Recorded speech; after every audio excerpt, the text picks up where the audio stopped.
Lads, welcome back to another episode of the Backdoor Cut. And today, the hot topic that is an appropriate topic given the time of year is we're going to talk about off-season. So, 2 year facing into your off-season. Well, a different off-season, let's say. Darry, you're not facing into your off-season yet, but you may well be in the future. What is the focus for both of you in the off-season? Or maybe, Darry, you're very much focused on not worrying about it at this stage? Yeah, I suppose at the time of speaking, I'm not too worried about the off season as of yet. I'd hope to think that in a couple of weeks I'm not either. But yeah, I suppose it's something that I always look forward to as well every year, because it's an opportunity to grow, develop, improve areas that you can't work on when it comes to the in season. And I suppose Owen's probably in the thick of it at the moment, just different areas and weaknesses and stuff you can bring up, and it's kind of an exciting time of the year to learn and improve, isn't it? 100%. I actually enjoy the off season. When you get that couple of weeks before you go back to collective sort of pre-season training, if you want to call it that, it's good to just have your own sort of space to train your own schedule, and just have that bit of freedom again. I've been in off season from 14th of August or middle of August, so it's been a long couple of weeks, excuse me. But it's been to be honest, this off season probably hasn't been as good as I wanted it to be, or as effective as I wanted it to be. It's been a bit sort of stop-start for a few different reasons, just with sort of doing one thing, jumping to another thing, just with chatting to different people and that. So, and they had a few wee things flaring up, which has been frustrating, but I still, when we're sitting time recording here, what is it, October, so we've plenty of time to get it right, like before the new season. Skill development in the off-season. Do you work on it, or is it purely physical development that you're focused on? Because it would seem that in every other sport, people would think when you go into the off-season, I'll do a little bit of skill just to keep on top of it. Whereas a lot of the time, managers have this thing that they're like, oh, we don't want to touch a football until February, March because we don't want to burn out. Whereas football is the reason that you enjoy training. Personally, I think it's important to just touch up on your skills throughout an off-season period. I think if you ignore it completely, you're probably leaving stuff on the table as well. But I think, from me thinking about last year, it was more so like I wanted to go to the pitch some days. It wasn't like, oh, I have to do this, I have to be there on a Tuesday, Thursday if I want to get better. It was like, I don't want to just be stuck in a gym and just doing speed and just doing conditioning for 8-10 weeks. I'd rather go and knock balls over the bar and enjoy that part of training as well. And it complements all the other things you're doing, because it's kind of low intensity, it's enjoyable, it can work well on like a recovery day, and it also has the benefit of you can work on skills that mightn't be at the level that you want them to be. I probably neglected a good bit. That's why you're a quarterback. Exactly. I'm wondering why I can't get out of cornerback. Yeah, I probably neglected a good bit, to be honest. Just I'd be focused. I enjoy the break from football, and I enjoy just training for training's sake. I enjoy pushing a bit more in the gym and just almost pushing it a bit more running ways as well. And to be honest, I get to the end of a running session, I'm there for an hour, I'm going, I don't want to stay for another half an hour and start kicking ball here, so I'm happy enough to get home after it.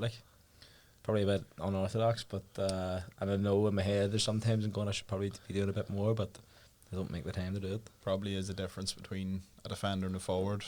Like a forward, I think I've a bigger probably emphasis on improving shooting and kicking, and when you go to a pitch and you're on your own, there's not a massive amount more you can do apart from maybe kicking, shooting, maybe different skills like dummies or side steps or running with the ball. You can't really go out and practice defending unless you get someone there with you.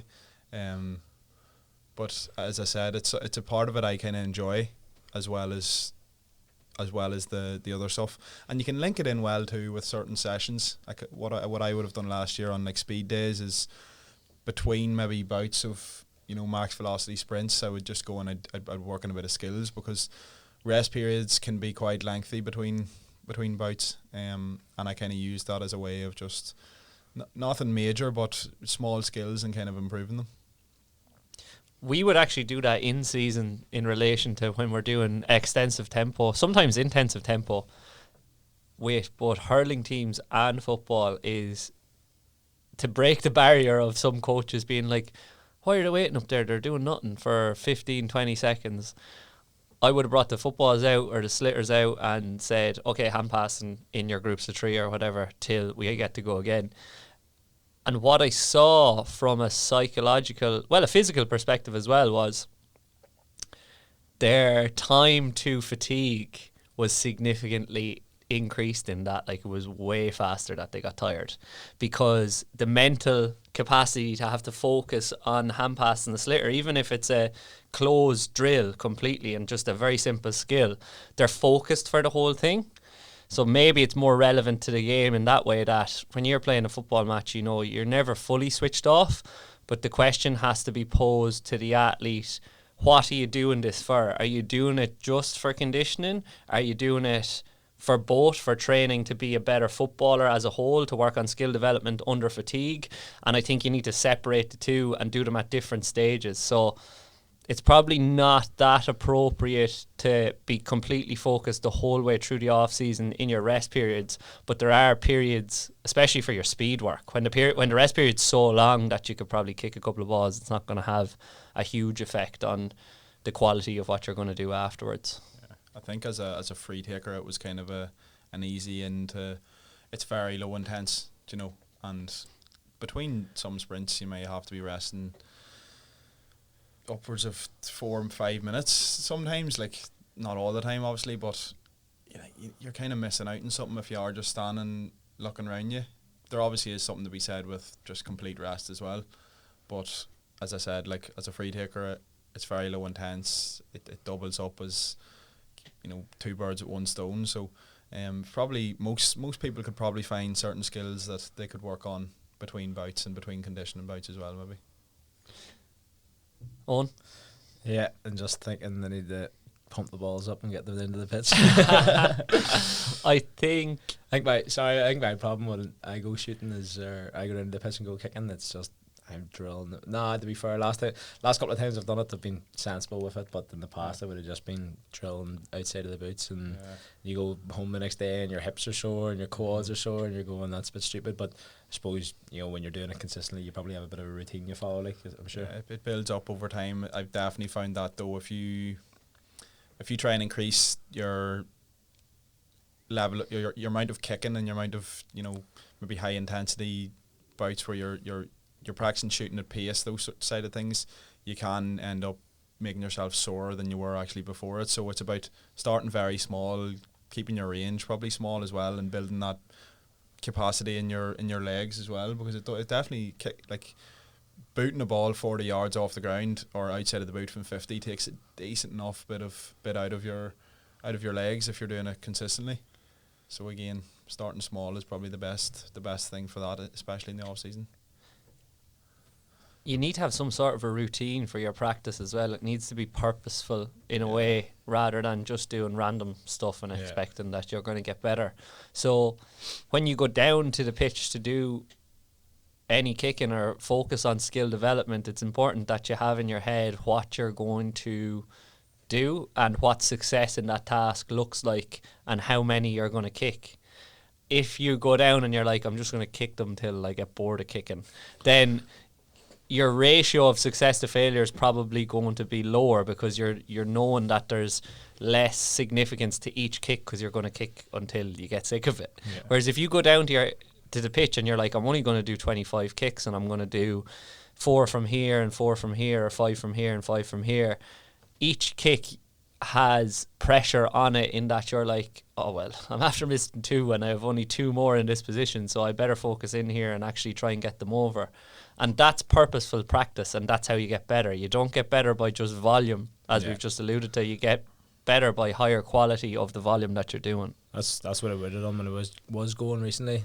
A couple from side, middle, side, maybe do 2 runs of that and keep it short and sharp, or sharp and sweet, but short and sweet.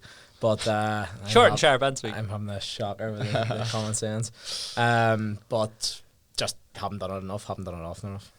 Yeah, I think I kind of like to, I like to have structured sessions some of the time, but I also kind of like a bit of freedom in what I'm doing when I go down and practice. I think the key is being purposeful with each shot, or if it is shooting we're talking about, for example, being purposeful when you're completing that shot. It doesn't have to be extremely structured, but again, practicing at that limit of where you think you are in terms of your kicking, say for example, is where you're going to improve the most. If you're always shooting from a range that is really easy for you, you're not going to develop. If you're always shooting from a range where it's a 2 or 3 out of 10, you're going to get annoyed, upset. You're not going to probably improve much. So it's something I've learned from professional kickers, I suppose, in other sports, is like finding that range where it's maybe an 8, 7, 8 out of 10, bringing it up to a 9, and then probably progressing that further. Its variability is going to lead to improved skill development and learning. So although we're saying it needs to be structured, it can't be just unpressurized kicks from in front of the 21, because that's not challenging you. Yeah. You need to challenge the body to achieve success in similar but different scenarios. So like you said, okay, I'm going to do a sidestep into a left foot shot. Each sidestep is going to be slightly different based on the position you do the sidestep in, and then as a result of that, coming out of it, each shot is going to be slightly different based on the position you find yourself in, ball to foot and foot contact and whatnot. But what you're trying to do is you're trying to reproduce the level of movement success that you can achieve under no constraints now when there are constraints on you. It's the same thing as when you're doing speed, isn't it? And you might be doing some aqua bag or dowel progressions in terms of like a hip lock or some sprinting drills, wicket runs.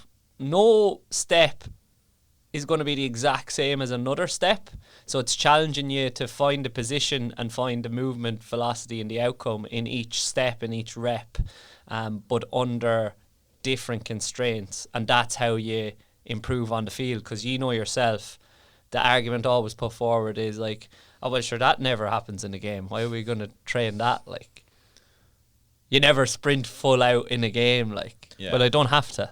Yeah, 100%. And you get that all the time. Why would you practice that? Sure, you don't run like that, or you don't sprint like that, or you're not going to get the chance to sprint like that, or classic dumbbell's not going to put the ball over the bar, like. But it's working on it, understanding that everything we're doing is general, and it's trying to get that general adaptation to when you play the game, which is the most specific thing, that you're gonna have the qualities there, you're gonna have the ability, you're gonna have, from a physical standpoint or a skill standpoint, you're gonna have the work done there. And you know, you can't, anytime you're practicing something, it's gonna be general, because the most specific task is the game itself. Like, I think that's where people just kind of like just giving out and finding make themselves feel better. Make themselves feel better that they're not actually willing to do that and put in any work.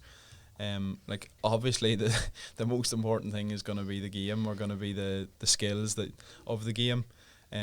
But if you can't look outside the box and see the value in these things, then you're not looking in the right place. So of course, as S&C coaches and stuff, we're always going to feel like this stuff, it's gonna come across probably that we think this stuff's the most important thing, but it's not that we're actually saying that. It's more or less the word controlling, again, what we can control, bringing all those things up a level, which will feed into what you're doing on the pitch and give you a better chance of performing skill actions to a higher level. But we might be S&C coaches. We just spent 10 minutes talking about skill development. We know, yeah. I think we know it's as Dara says, what you can control. It's like you do need a physical standpoint, but none of us lose sight in that the skill in the game is the main thing. But if you can execute that skill at a higher speed, repeat those high intensity efforts for longer, last better in the game, decision making is probably going to be a lot better. You're going to have essentially giving yourself a chance to have a bigger impact in a game. Yeah. Then you're going to control the physical side of it too, like. And a skill is what? A skill is moving your body to achieve a success or an outcome. Johnny Wilkinson. Yeah. So like, speed, change of direction ability, sidestepping someone, tracking a defender, that's a skill. So like, you focus on the actual skill of kicking and hand passing in training, why would you not focus on speed and change of direction as well to get better at doing that, so you can put yourself in more positions to achieve success on the field, whether that might be getting more dispossessions, turnovers and tackles, or putting the ball in the back of the net or over the bar more? I think the balance is kind of starting to be found with this side of things. It's been a conversation. I think we've all talked about it many times before. How do we get the full balance between S&C skills? For a long time there, it went probably way too far down the rabbit hole of physical qualities, fitness, all that side of things.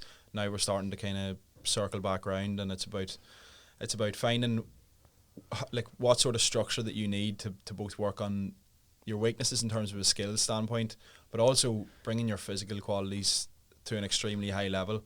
And again, I personally, it's something I'd hammer with my clients a lot, is finding that optimal structure to your week, that you can get the most from all them areas, because you can end up overcooking certain things if you get that wrong. In relation to your training as well, and we've seen it with clients, all of us have seen it, they're going to be more likely to do the things that they're good at. And you're probably similar as players as well. In relation to what your bodies respond well to, what type of athlete do you think both of you are, and what type of physical qualities come more naturally to you? And then as a follow-on from that, do you only do a little bit of focusing on that in your off-season then, and is it mainly focusing on ironing out your weaknesses, or do you focus on both strengths and weaknesses?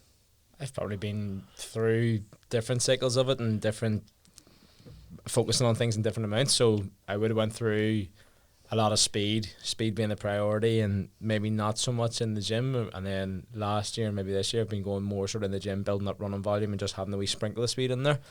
So I think having a variety, like I think at different times you're gonna look at the picture, you're gonna review the previous season and go, right, what can I improve on for next season, or what's gonna help me and get better for next season, or just having different things to work on year to year and continue to evolve as a player. I think that gives you different areas to work on, and then you'll have a different focus. So that's kind of the approach I've been going with it. But then you go down one rabbit hole, or maybe you push a lot of time in one area and you start going, right, am I neglecting this other area? Then I need to bring that back up. And I think it always goes in cycles. It's like you're raising the ceiling, but then you want to bring the floor up as well. You want to, just because you're pushed on in one or two areas, you don't want to neglect this other area. So it's trying to balance it all out. So I still think I'm trying to crack that, I suppose. I feel like it's different for each player as well. Like, for some players, certain areas will be lacking, but if they're performing really well, then it's probably not the best thing to start changing things up and completely focusing in on a different area, like in your off season, and taking away from what they were already doing. We look around inter-county teams all over Ireland. You can pinpoint players where you're like, that guy just needs to keep doing what he's doing, and bringing those things up a level. When I look at myself, it's like physical qualities would always be probably my size, my strength would be the number one. So obviously I don't need to be going and spending much time. Oh yeah, in the gym. No, I mess. I'm heard of you two boys. Go on anyway. I've been on the bulk here for weeks, fuck's sake. So yeah, like obviously robustness, that side of things, is something you always need to cover when you're talking about gym side of things, but you have to kind of be honest with yourself as well, and sometimes you can neglect certain areas of your game that aren't as enjoyable to work on. For me, conditioning is something I definitely would like to have improved and get better over the next few years, but it's not something I enjoy doing whatsoever. So that's probably where I need to put a good bit of focus. Speed's very glamorous. Everyone wants to be the fastest guy in the team. I wouldn't say speed's a massive problem for me, so again, it's about topping that up, maybe trying to improve it another wee bit, but I'd be lying myself if I said that's an area that is letting me down, because it's not. And then obviously as a forward, skill level is definitely something that needs to keep going up levels if I want to push on and go to another level, I suppose, on the pitch. And if you're good at just running about the place and putting yourself about, then you're probably going to be more likely to enjoy the aerobic training and conditioning in your off season, but it might not necessarily be what you need to get your floor to a higher level or increase your athleticism or your ability around the field. Like if you're the best and the fittest in the team in terms of covering high speed running, covering distance, then continuing chasing that here probably isn't going to get you any better. Yeah. Whereas realistically, you probably just need to focus on something that maybe you're not as strong with, and that could be the gym, it could be how physical you are on the pitch and your body mass, like even just not getting shoved about or pushed about. But at the same time, you don't want to focus solely on that, because that's not what stands you out on the field. You want to focus on both. And the converse is probably true as well, that there's some athletes that we know that are massive and really strong on the field, but they're not well conditioned at all, so they probably need to do a little bit more conditioning. Do you ever do a needs analysis with any athletes, or do you do one yourself at the end of the year in terms of, okay, what strings do I need to add to my bow next year to make me a better player? Or do you even ask your coaches, what do you think I need to work on? With my own athletes, yeah, definitely do that. With myself, have done it and have asked in the past, went for feedback from coaches and got feedback, like. But I think last year the big one was pretty much just staying injury free as much as possible, which is kind of the focus here. I need to get that right first. And then I suppose even before last year, so the previous off season, it was building the conditioning up, and that was something that I was doing and continuing to get my body up to a position that I'm able to handle the higher volumes, and then continuing to sort of compound that over time. Because I think especially with conditioning, I suppose with anything, year after year after year, and you get, once you get to a certain level, you kind of adapt to that. Maybe you come back down a wee bit, and then you can sort of push on again and adapt to that new level. So it's just about having that compound effect. And first, the first big push to get that volume up took a lot out of me, but then the second push wasn't as bad, and then the push again isn't as bad because you're kind of you're comfortable at that level. So that's been going in the right direction, I suppose. Yeah, the big one now is just getting the injuries right and getting the niggles right, because you can be the fittest player ever, you can be the fastest player ever, but if you're not, if you're picking up injuries or you're breaking down every couple of weeks, then you're no use to anyone. Like, so in terms of a needs analysis, that's the obvious one for us too, I think, here. Yeah. I was gonna say, like, this year wouldn't have been something I wouldn't have had a massive review of the year in terms of where I can look and improve, because I was literally only really playing games. So for me, obviously, it's about getting back on the pitch. And in terms of other years, yeah, like, I think you kind of deep down you know kind of areas that you're definitely falling behind if you're really honest with yourself. Of course, there's going to be blind spots that you can, like, I would have went to coaches in the past and just asked, where do you think I need to be better? I think that's really important. A lot of players can overlook that side of things and think they know what's best for themselves, but there's always something that you don't know, I found anyway. And again, it's about taking the ego out of it and looking for really honest feedback that may hurt you a wee bit, because it's honest and it's true.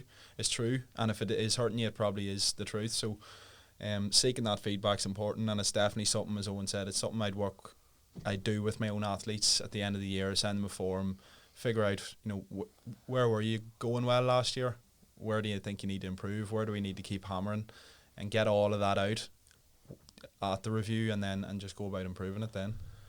100%. I think you said there about having the difficult conversations and having, if it's hurting you a wee bit, like, it's going and seeking that feedback, because we've been chatting about it all day outside eyes. Like, I'll see something different from you, you'll see something different from me. When you get that external feedback and someone looking in, they remove all that ego emotion around, I think I'm up here, but in reality, in this area, I think that's going well. But then they look and they go, well, you've done this. Here's, like, they give you the evidence, and you go, right, okay, maybe get taken down a peg or two. Not taken down a peg or two, but maybe they just point out your blind spots that maybe you're kind of brushing over, and or where you're focusing in maybe too much. Yeah, can be something as well. Those difficult conversations have to happen, though, and that's something that I have conversations with my athletes quite a bit in regards to is you have to approach the manager, you have to approach the head coach and ask them, what do you want me to do to get better so that I can be in your plans or in the team? You can't just say, he or she is never going to pick me because they don't like me. That's an easy out. Like, you need to approach them, ask for their opinion, and they will oftentimes respect you a little bit more for having asked that. And if you open the dialogue and you point out, well, look, I have actually been working on this and you said you wanted this, it can often change their perspective slightly, and they say, well, yeah, fair enough, actually. I probably haven't been paying as much attention and I didn't notice that, so I'll keep an eye out for it. And only through the conflict of that conversation can growth happen. Yeah, I think it's getting out of your comfort zone. Those conversations aren't actually easy. Like, it's quite tough to go and stand up for yourself and go to a coach. Some coaches can be quite intimidating and not very approachable, which makes things even more difficult. But you're not going to lose anything from seeking that feedback if you go about it in the right way. Going about it in the wrong way could be detrimental as well if you kind of question their own decisions and stuff like that. Openly just saying, I kind of want this feedback because I want to improve myself will actually go a long way into that coach's mindset towards you as well. And it's a win-win, and you're getting out of your comfort zone as well, which is important. 100%. It's that, yes, it's uncomfortable initially, but from my experience, when I've seeked out the feedback and got the feedback back and worked on it, it's led to a positive outcome. So it's that, short-term pain, long-term gain sort of thing. So when you have that long-term gain, it makes that short-term thing so much easier then. And it's easier to go and approach and have the conversation. But you definitely hit the nail on the head there where you said you have to go about it in the right way. From what I found as well, managers, players talk about having egos, but sometimes managers and coaches can have egos as well, and you have to be seen to not be questioning them. Showing them or letting them, they're still the authority at the end of the day, and giving them that respect. I suppose it's the coach, like, you have to respect the decision at the end of the day, but you want to be able to have a dialogue with them, and you want to be on the same level. Not you want to be on the same level. You want to think that you can have a conversation on the same level where it's not someone looking down on you, but it's approaching it in that way of how can I improve and what do I need to do or what do you need to see from me, rather than going, why am I not playing or why am I not doing this, or almost being on the defensive, and that's they're going to feel like they're being attacked then, and you're just going to go, fuck off, you're not getting anything, you're sitting the bench. It's their opinion as well, like, and what you're trying to do is maybe change their opinion over time, and you're not going to do that by telling them they're wrong. You're going to do that by maybe showing them they're wrong, in a sense, in that the only way that you can figure out what it is you need to change their opinion is by asking them, but you can't go telling them that you think I'm not good enough. Well, I am. And you're wrong. And I was like, well, I'm seeing something completely different, whereas you're going to them with an opportunity for growth and with constructive kind of questioning in regards to, okay, well, what aspects of my game do you think could improve or need to improve for me to do a job for you at the weekend? And then they'll say, well, look, I think isn't good enough, and we want you to play this role. Okay, I'll go away and I'll work on that, and we'll have another chat in a couple of weeks and see how I'm getting on. And by seeing that you're trying and that you have a growth mindset towards your development, they're going to be more likely to look favourably on you, whereas when players throw the toys out of the pram, they're not going to be likely to get back in at all. I think it's important to realise that the coaches and the management are there to win. Like, they want to win, they want to play their best team. So there's probably a reason why you're not playing. And if you go to them with a growth mindset, as in, like, I'm going to get better, I'm going to do this, that and that better, then they might actually take it in a way like, I could have a better player in my hands here. I'm going to actually really try and improve you, get you to that level now, because you've seeked out that feedback. If you can get there, you're going to play, because, again, I'm here to win. I'm here to have the best players on the pitch. So the growth mindset, I think, is probably the bottom line when it comes to approaching a manager. And what do you gain really by throwing the toys out of the pram and giving up? You have to at least give it a go, like. And sometimes you'll be faced with resistance, but that's the only way that you grow and get better, is through resistance. The obstacle is the way. Yeah. But, like, a lot of the time, coaches can be hard on players, But the reason that they're hard on you is because they expect more of you, and they want you to do better. So that's why they challenge you, I guess. I think that's the sign of a good manager too, knowing how to get the best out of you. I've had managers that can challenge you, and you're in the moment you're sitting going fucking dick or whatever, but then you look back on it and they kind of have this, whenever you do whatever and you kind of look and they're sort of looking at you with a wee smile and you're going, right, okay, I get it now. So it's being able to spot that, and I think you kind of know the best managers, that some of the best managers I work with, like, you probably have clashes with them, or there's probably times where but then you realise it's all for the greater good, like, and they can see 3, 4, 5 steps ahead than you can. You think you know it all as the athlete, as the player, like, but you know, managers been around the block, like, and they know. I'm sure a good manager has worked with so many different personalities that he knows what buttons to press and how to get the best out of people, like, which is, it's a class feeling whenever that happens. Like, I think that emotional control as a player is something that really is tough to develop. I've often found myself, like, it's in the moment your first reaction is to think, no, fuck him, or it's all about me. But the more you learn, the more you build that skill of controlling your emotions and actually framing it in a positive way and thinking, he has my best intentions at heart, then, you know, you're on the right step. But again, that's not an easy thing to do. There's no point saying it is. It takes time. It takes probably repetition of just doing it and going against how you're actually feeling in that moment. Would you say that you're more of a carrot or a stick in terms of what gets you to respond more positively? Owen first. Probably the carrot. You need the arm around the shoulder. No, or you just like carrots?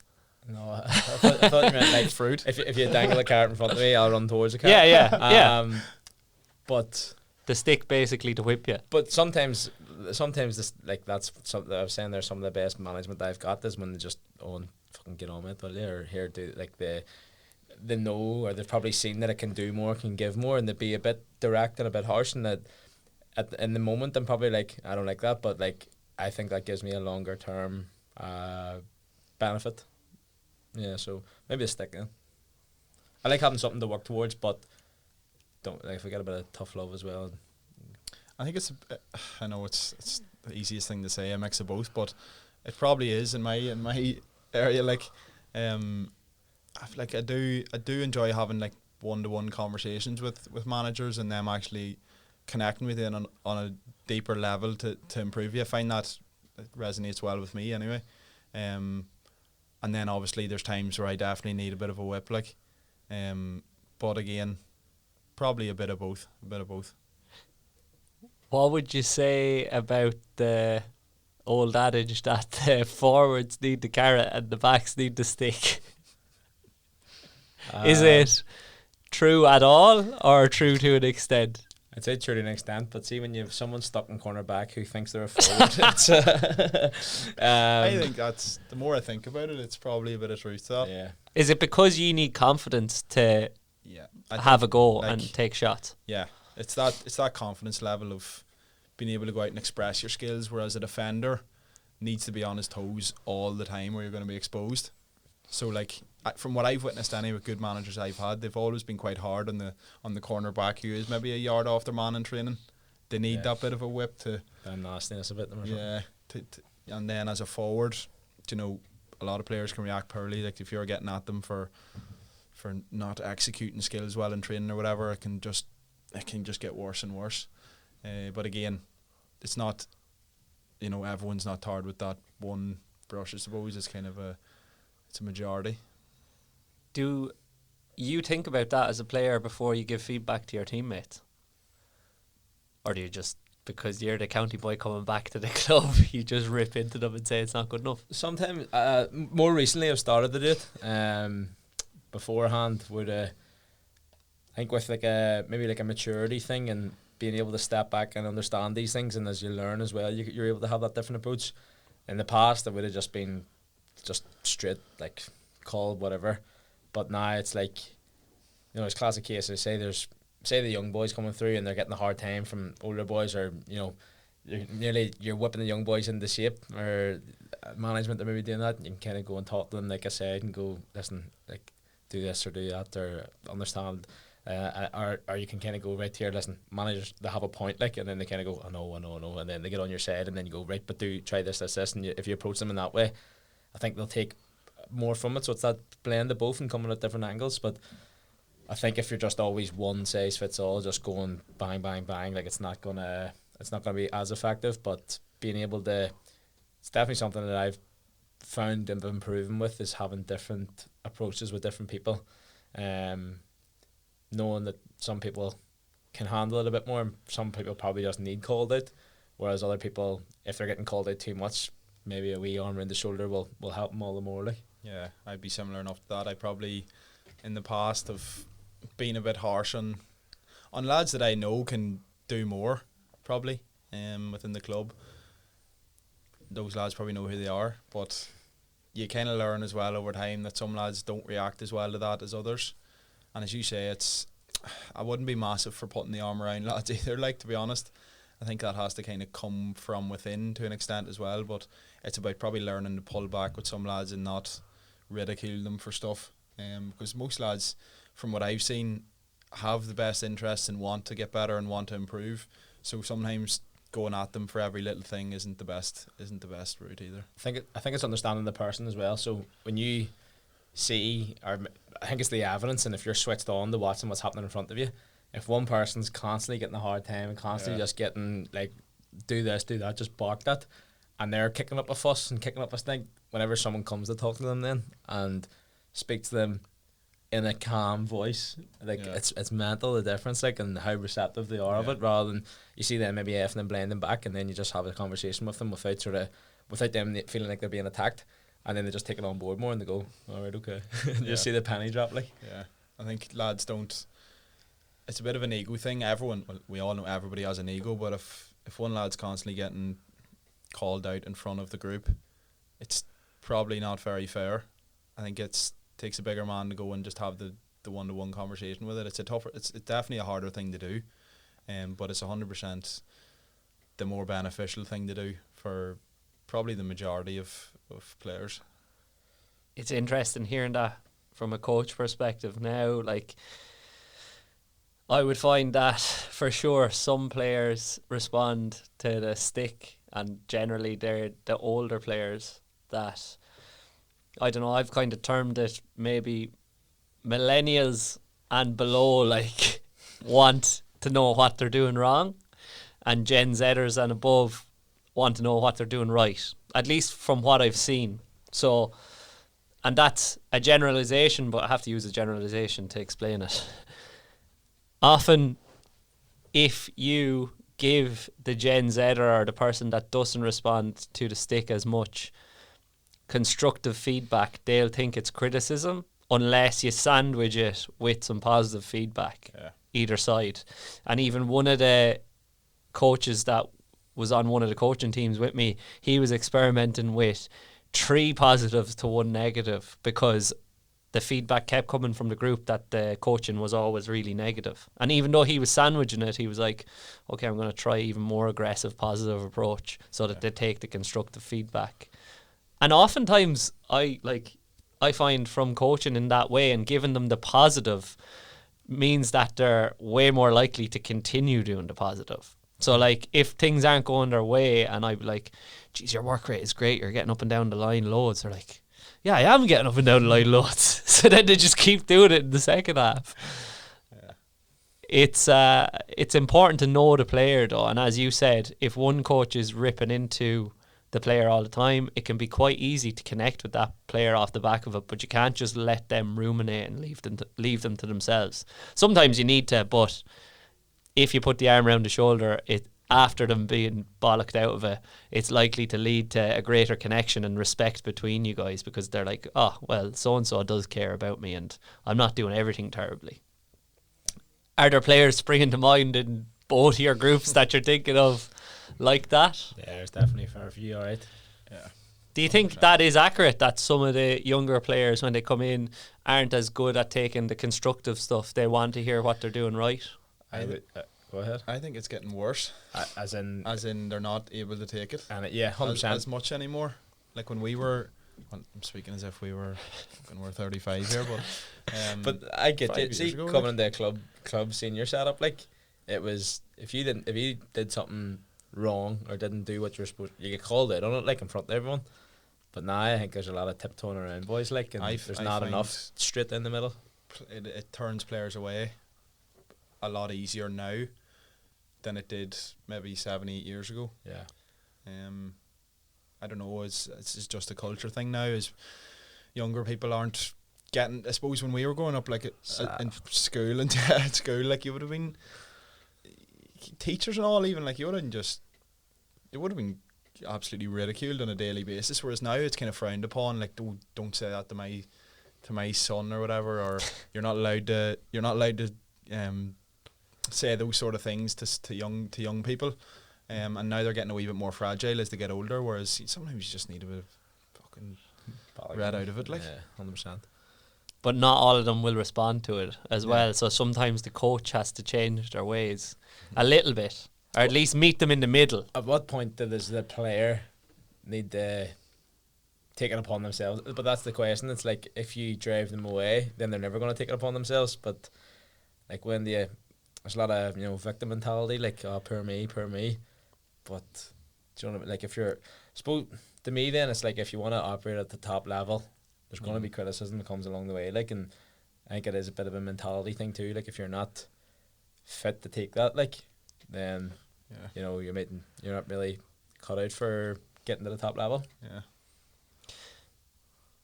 It is a difficult one to navigate because, as you said, some coaches will never buy into the having to give positive feedback because that's not how they were coached or how they've coached successfully for the last 20 years. And some players will never buy into getting constructive feedback because they're just too fragile and they want to be told that they're great all the time. But maybe by adapting your approach as both an athlete and as a coach, you can get through to more athletes, or you'll have greater success as an athlete in improving because you're able to take pieces of feedback from the coach that you like, that's real nice to you, and the coach that you don't like, that gives you constructive feedback all the time, but you interpret it as criticism. As I said earlier, like it's usually the stuff that's true that's going to hurt you the most. So I think that's probably a big lesson you could probably give to young lads now is if it hits you and you're actually kind of annoyed or upset about it, what someone says about where you need to improve, then there's a high possibility that's probably the area you need to focus on and improve. So yeah, thick skin I suppose is something you need to have when you're developing if you really want to improve and get to another level. That's the one that stands out to me. Is probably one of my favourite coaches I've had is one of my school coaches, and he would have been harsh on me. They're probably one of the first coaches that would have been harsh on me, and that was like probably one of the best things that could have happened to me from a footballing sense, like, and it's still like that's just what I'm thinking about now, like, and it's as I say, it wasn't nice at the time when you're sitting going, I'd love to get a wee bit of praise or whatever here, but it stands there in the long term, like, because I think you nearly then your response is massive. If your response is right, I'm going to prove you wrong, or I'm going to do this, and I know for me it was a big driving factor for a long time, like, I'm going to prove a point, that have a chip on my shoulder, and then you get that point and you go, and then he sort of, as I said, you get that point and he's going, fair play, and you go, you knew all along what was going to happen there, so not positive outcome. So yeah, it's definitely it's about your response, how you're going to respond to something as well. 100. And what you said there is all of that was geared towards trying to get the praise from him. Yeah, that eventually did come because you had a chip on your shoulder and was like, nah, fuck you, like, I'm going to get that praise eventually. I'm going to prove you wrong. Yeah, I think a lot of our what drives us around that age to get better is criticism. Personally, for me, it was more criticism from probably opposition players at that age. When I was 13, 14, 15, it was not getting picked by coaches because they said you were unfit or you weren't good enough, and then that's pushing you to go and say, you know what, fuck you, I'm going to get better, I'm going to improve in this area, that area. So finding, it comes back to probably your why and getting something a bit deeper that will drive you to go and improve your strength or get more size on or get fitter is probably a big thing if you want it to really fast track your progress at a young age. This is, I suppose it comes back to scarcity and abundance again, or light and dark energy. So you have that dark energy, the chip on the shoulder, you want to prove someone wrong, I'm not good enough, that sort of thing. And that's great for fueling up to a certain point, and it gets to a certain point. But if you're always carrying that, and you're always hating the world and I'm out to prove a point here, once you get to a certain point, then you realise, right, maybe I belong here, I belong at this top table, I'm like ready to kick on, or I have the ability there. And then it's like, right, you're focused then on it, how good can I be, rather than I'm trying to get the praise of everyone else. I think that's something I've kind of learned over the last year, is taking a step back and realising that you don't need to just keep bringing everything to a new level all the time. Sometimes you've got yourself to an extremely good level, and pushing further and further and further in every area all the time can actually just burn you out and cause other problems. So yeah, that's kind of been a lesson, I suppose, as well over the last year, and something I've kind of delved into in terms of this injury as well, and probably potentially why it's flared up, is because I did think everything still needed to go up another level, whereas sometimes it doesn't. And that refers back to what I was speaking about earlier in terms of the off-season work and where you need to improve.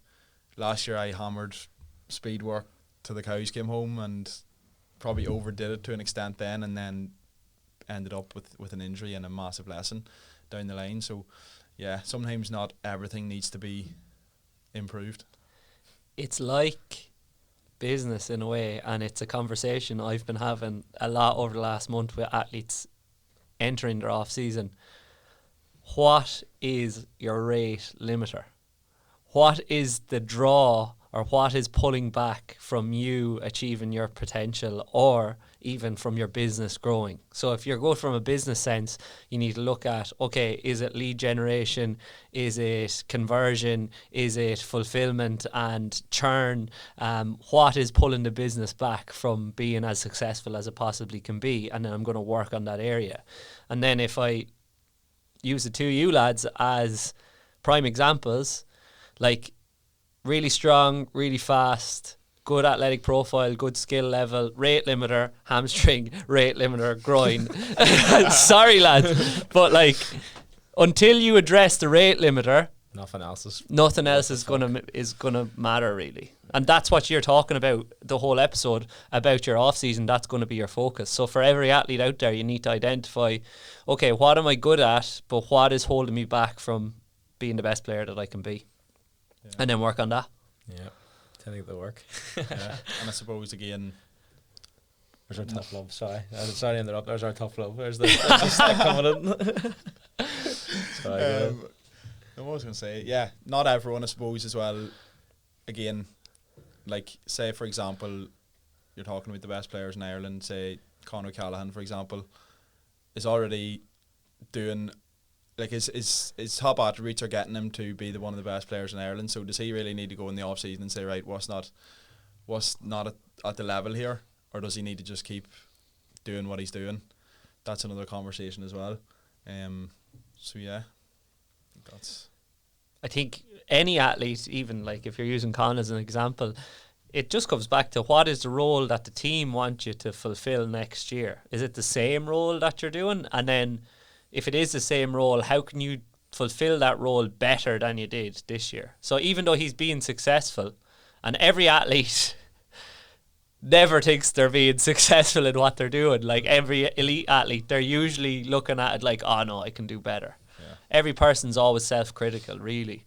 So there is probably something in his head. He's like, oh, I do need to work on this. But it's about reaching out to people for external feedback, because as you said, like, sometimes you need that, because if it's always internal and an internal monologue, you can never be sure if that's actually what the problem is. Mm-hmm.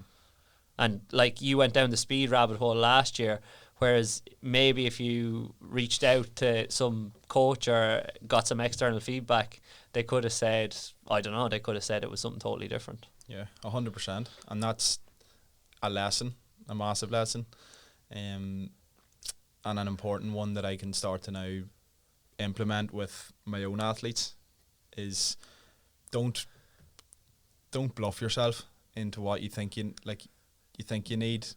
Get feedback from your coaches. They're more than likely going to be the ones, I suppose, that are going to tell you the harsh truths, and then probably combine it with your own thoughts and what you think you need to improve and see do they kind of match up, and go from there, I suppose, when it comes to developing an off-season plan. But again, it comes back to having someone to work with. Not that everyone needs a coach to be working at one-to-one, of course, not everyone needs that, but if you are someone who probably struggles with knowing what to do, and you do have ambitions of pushing on, then it's going to fast track your progress. And it's why, as coaches, then we go looking for mentorship opportunities. Like, we do it in our own personal careers and our personal lives. Why would you not do it in your athletic career as well? Like, and you do as well, which is the other thing. And it's mad that people think that they can everybody can do it themselves. They don't need anybody to give them any feedback. Yeah, 100%. I think it's when you do go down that first step of having a mentor, having a coach, and you see the fast tracking progress, and you realise how, not effortless, because you still need to hold up your end, you need to do the work, but you see how much time you skip, or you see how messy it could have been trying to figure it out for yourself. And you just, like, you're almost addicted to it. Then you're going, right, where's the next one, where's the next one, where's the next one? And I suppose it's a positive cycle to be on, like, rather than, not being on it, like. But no, I just think it's class how it works. You realise how it works, and you just keep going at it, and you're always looking for the next thing, the next thing, the next thing. And I suppose that's how we're maybe hardwired. Like, that's probably what causes, we've been chatting about always wanting to improve. Yeah. Sometimes you need those sort of stabilization phases, but for some reason it's, in my head, it's like continuous growth and improvement, or sort of grow. If you're not growing, you're down. Yeah. So it's always like, right, what's next? And sometimes the next is just going, right, there's been a big push, stabilize, and then we'll push recover again. Exactly, recover. You have to look after yourself as well. Like putting too much into one cup and driving all the time and constantly pushing it's going to come back to bite you, whether it's with injuries, whether it's sicknesses, or just falling out of love with it as well could happen. It's important to, as you say, push for something. Nearly always have something that you're pushing towards, but at certain times pulling it back as well, and just switching off, I suppose. Because, like, at the end of the day, for us anyway, we're only 24. There's Cubs, like, there's a lot more out there. When you say that, though, if you relate that back to, if anyone's listening from a training standpoint, so rather than pushing, switching off, and then pushing, that's where your sort of strategic deloads come in, and you're bringing things down rather than just going. So I know last year it was a case of, there was views of, you just do more and you adapt, and you just do more and you adapt, and you just do. I was like, yeah, you adapt when you give yourself that chance to recover, and then you push again. So it's, don't be anyone listening that thinks you can push for 6 weeks, take 4 weeks off, and then start pushing again. It's a case of, yes, you want to push, take a bit of a deload, give yourself a chance to recover, and then freshen up, and then push again. But you're still ticking away during that deload, whether it's a week or it's a couple of days, whether it's, And a lot of people, like, there's both sides of the coin. A lot of people don't actually push in the 6 weeks enough that they earn a deload. And then other people push way too hard, so they probably need one earlier. Yeah. And both are not going to be optimal, even though I don't like the word optimal, but both aren't going to be likely as successful as the person that uses a more rational approach and is guided towards it as well, because it's very hard for you to pick up on signs you're training too much or you're doing too much and you're not recovering yourself. You can do, but it's only through many, many years of not picking up on them that you do figure it out. I think it's important too. It's another area you can kind of delve into when it comes to the off season is monitoring certain metrics. Something I like to kind of look at would be things like HRV, sleep, energy level day to day, progress in the gym. If there comes a time where everything's just stagnant and you are putting in as much effort as you can, then maybe that's the time to deload. Sometimes progress is constantly going up, then probably not. There's probably no need to really deload until you do kind of hit that period. But again, as I said, there's certain things you can monitor where you kind of know and you can see them coming. I kind of like the Whoop for that, where you just, there'll be certain weeks where you're kind of just fried and you'll wake up and you'll be in the red or you'll be in the orange some days, and it could happen for just continual period of time, and then maybe you're kind of going, right, is this time now where just let my body reset, recover, and go again? It might only be a few days or a week. And we're talking about all of this stuff as well, that it is a positive cycle, but it's only a positive cycle if you do it. Yeah. Because many people chase coaching and, I'm going to get this coach for that, and I'm going to get this coach next, and then this fella, or this mentor for that, and this mentor for this, and we've all seen it. And then they just don't put in the work that is being prescribed to them by their coach or mentor. So then they're not going to grow at all. They're not going to improve. It's just what Alex Hormozy calls mental masturbation. Like, they're just 100%. Doing it, to be seen, to be, I'm really, really doing loads here. Like, I feel great about myself. Whereas you're not going to grow because you're not actually implementing anything that's being taught to you. Doing what needs to be done. Yeah, I was definitely been guilty of that a few times, like, and just copped on, like, and it's, again, you're doing something, mental masturbation. I have this mentor and this is in this place, and it's like, right, what are you actually doing with it? If you're not doing anything, then, may as well not have it, like. Action's the biggest thing, I suppose, in all of these things. I found myself, you commit to certain things and you convince yourself that you're actually doing it and you're getting something out of it, but you're not actually taking as much action as you should be and properly going all in on the things that you've invested in, I suppose. So what would be your one piece of advice then to finish up in terms of committing to action in the off season? Follow from our tips. Go all in. So get clear on the actual path. Get clear on where it is you want to go and what's the destination. Figure out how you're going to get there. So have a plan in place to get to the destination, and literally just follow through on it. Like, it's simple, not easy. Like, you know what needs to be done. You just need to fucking do it. Dara? Go all in. Like, don't bluff yourself. Be honest with yourself. Check in on a regular basis as, like, to see, are you actually doing it? Like, because a lot of time in off-season, weeks can pass you by and you think you're doing something and you're actually just losing time and you're going nowhere. So obviously me and Owen will give you the advice of getting a coach, which 100% is, it's going to fast track your progress more than anything else. Pete's full up. His space is all gone. So there's one left. I've one left. That's right. For October, but that'll be well gone by the time this goes out. 10 spaces for November. Yeah. McCabe has 2 or 3 there as well. There's one left. But that's when you do have that coach, you have that accountability there, you have that structure. All you have to do is turn up. So turning up's the hardest thing. They're going to progress that all for you. If you don't want to go down that route, figure, as Owen said, sit down, plan your own thing out, and check in with yourself every week, and actually just go all in on it and see where it takes you. Because again, the time's going to pass anyway, so you may as well. I am actually going to give. I wasn't going to give a piece of advice, but just on that train of thought, in terms of manage the expectations of what you can do, and turning up. So, like, in the past, I would have made mistakes in that I would have looked for way too many people to sign up, and then I would have spread myself way too thin in terms of how many people I could actually fulfill a high level of service to. So since I've identified how many people I can onboard on a weekly basis at the max, I've found that the level of service that I'm providing has been better.